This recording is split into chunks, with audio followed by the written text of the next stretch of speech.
Retour aux sources, l'émission qui vous ramène à la beauté, à la splendeur de l'islam tel qu'enseigné par le messager de la miséricorde, paix et bénédiction sur lui.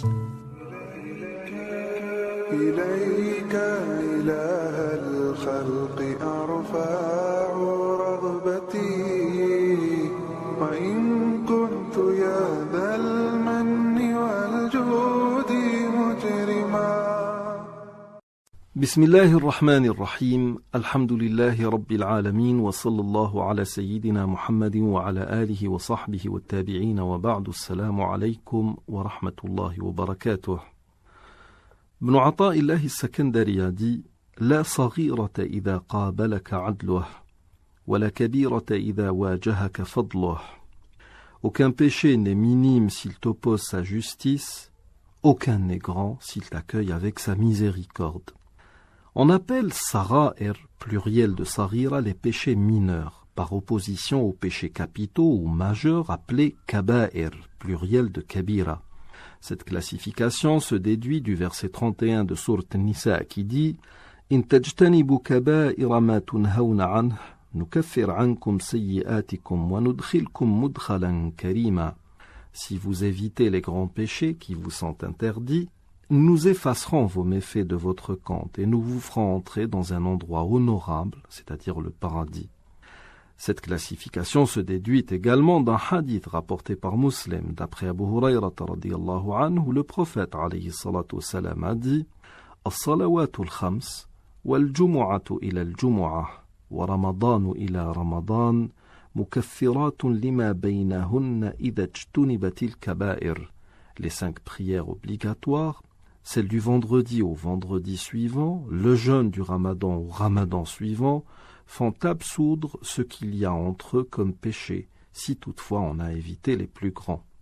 Dans cette classification, le péché majeur est celui qui a été cité en tant que tel par le Coran. Et là aussi, il y a une hiérarchie qui fait que certains péchés sont plus graves que d'autres.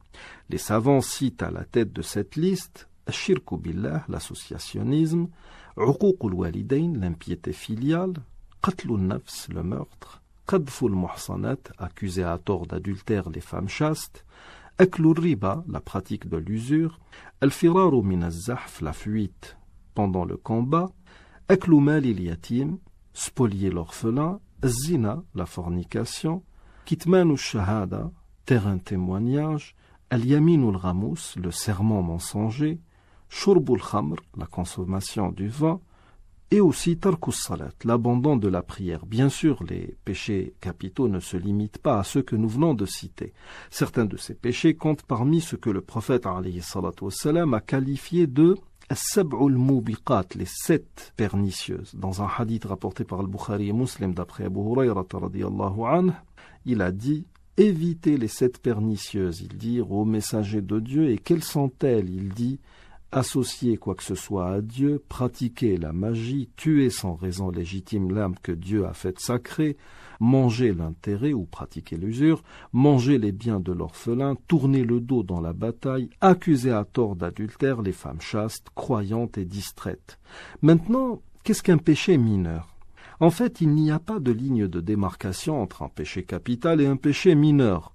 Le petit défaut de tous les jours, entre guillemets, peut devenir un péché majeur. Nos savants disent à ce sujet « La saghirata ma'al israr wa la kabirata ma'al istighfar » ce qui veut dire que le petit péché, toujours entre guillemets, ne l'est plus quand on persiste à le faire et le péché majeur se dissout automatiquement avec le repentir sincère.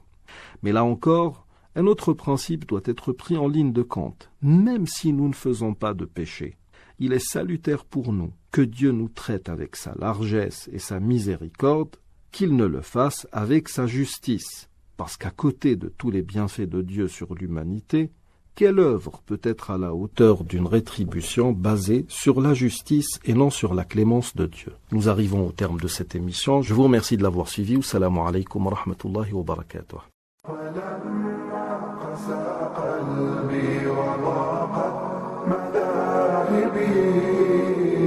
جعلت الرجاء مني ليعفو